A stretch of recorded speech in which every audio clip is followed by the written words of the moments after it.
السلام علیکم ورحمۃ اللہ وبرکاتہ۔ سبحان اللہ و بحمدہ سبحان اللہ العظیم۔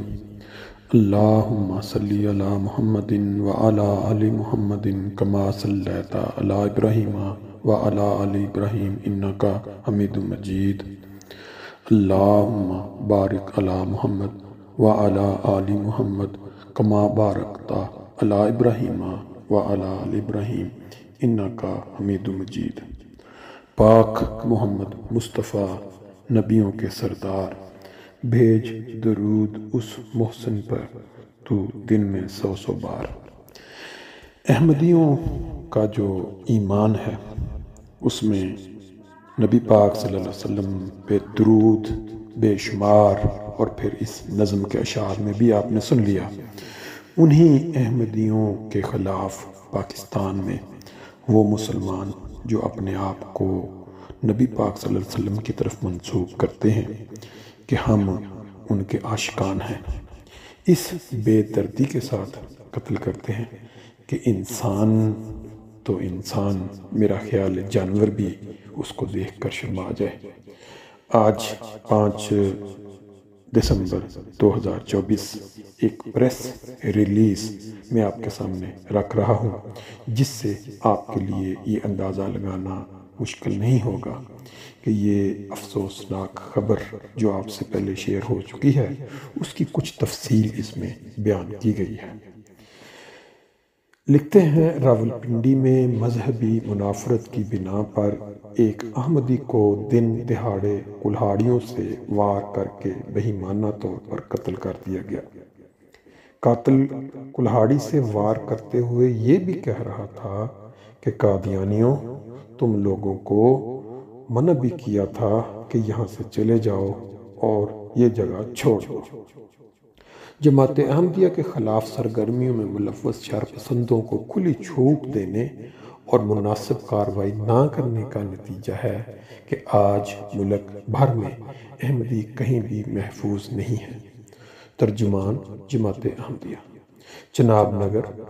پریس ریلیز آج راولپنڈی کے علاقے دمیال کیمپ میں 2 احمدی بھائیوں طاہر احمد قمر اور طیب احمد پہ دوپہر 1 بجے کے لگ بھگ قاتلانہ حملہ کیا گیا۔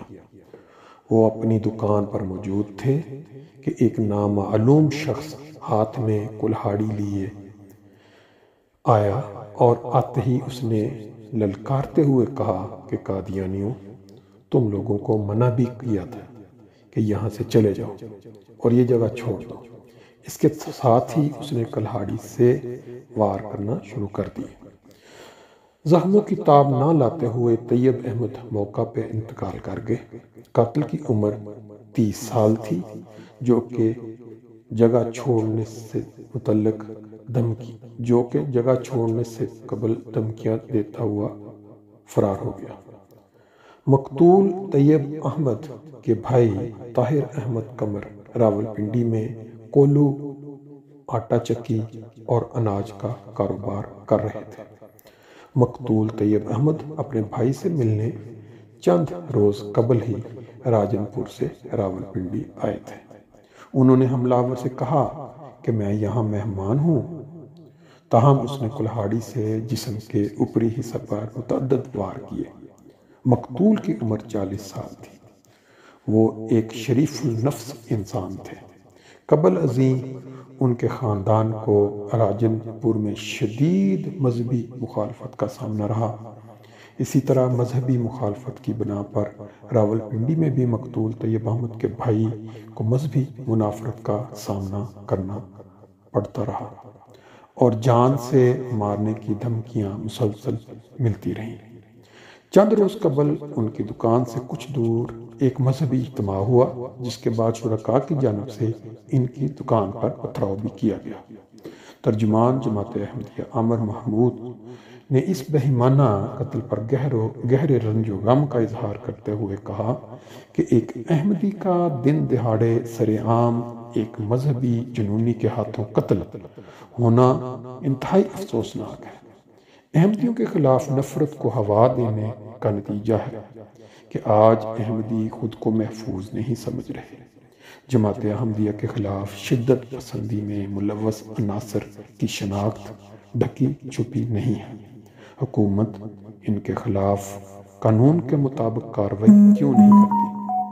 نفرت اور تشدد پر اکسانے والوں کو قانون کی گرفت میں لایا جائے تو مذہب کی بنا پر قتل و غارت گری کو روکا جا سکتا ہے۔ ترجمان جماعت احمدیہ نے مطالبہ کیا ہے کہ مذہب کا مقدس نام استعمال کرتے ہوئے معاشرے میں خوف اور دہشت کی علامت بنے جنونیوں کے خلاف قانونی کارروائی کی جائے تاکہ پرامن معاشرے کا قیام عمل میں آ سکے۔ اس خبر کے اندر بہت ساری اور چیزیں چھپی ہوئی ہیں کہ پاکستان کے اندر لا اینڈ آرڈر کی کیا سچویشن ہے، خاص طور پہ جب جماعت احمدیہ کے خلاف کوئی زیادتی ظلم ہوتا ہے تو وہاں حکومت کے ادارے ہیں یا عدالتیں ہیں، ان کا جو رویہ ہے وہ بالکل مختلف ہوتا ہے ان کے مقابلے میں جب وہاں دوسرے لوگ آپس میں کوئی اس طرح کی حرکت کرتے ہیں، جس کی وجہ سے لوگوں میں جو ہے وہ جرأت اور بے خوفی بڑھتی جا رہی ہے احمدیوں کے خلاف کوئی بھی ظلم کرتے ہوئے، حتیٰ کہ ان کی جان لیتے ہوئے۔ اب ہم لوگ جو پاکستان سے باہر ہیں بڑے آرام سے گفتگو بھی کر لیتے ہیں، ایسی خبر کے اوپر افسوس کا اظہار بھی کر لیتے ہیں، چند دن غم کے عالم میں بھی رہتے ہیں، لیکن اور ہمارے ہاتھ میں کوئی چیز نہیں ماں سوائے دعا کے۔ ہمارے پیارے آقا نے کئی دفعہ بیان فرمایا کہ اگر پوری دنیا کے احمدی خالص ہو کے دعاؤں میں لگ جائیں جس طرح کے دعاؤں کا حق ہوتا ہے تو یہ جو کامیابی یا احمدیوں کی حفاظت یا دنیا میں جو مسائل ہیں وہ دور ہونے میں دیر نہیں لگے۔ بہرحال ہر احمدی اپنا جائزہ لے سکتا ہے، اپنے گریبان میں دیکھ سکتا ہے کہ وہ کس حد تک پیارے آقا کی باتوں پہ عمل کر رہا ہے۔ ایسے واقعات ہر دوسرے ہفتے تیسرے ہفتے ہوتے ہیں، ہم اس پہ چند دن افسوس کا اظہار کرتے ہیں، ایک دوسرے کے ساتھ شیئر کرتے ہیں، لیکن اپنی زندگیوں کے اندر نمایاں تبدیلی پیدا نہیں کرتے۔ اللہ تعالیٰ ہم سب کمزوروں کو ایسے واقعات کے بعد کم از کم اپنی زندگیوں میں تبدیلی لانے کی توفیق دے۔ آمین۔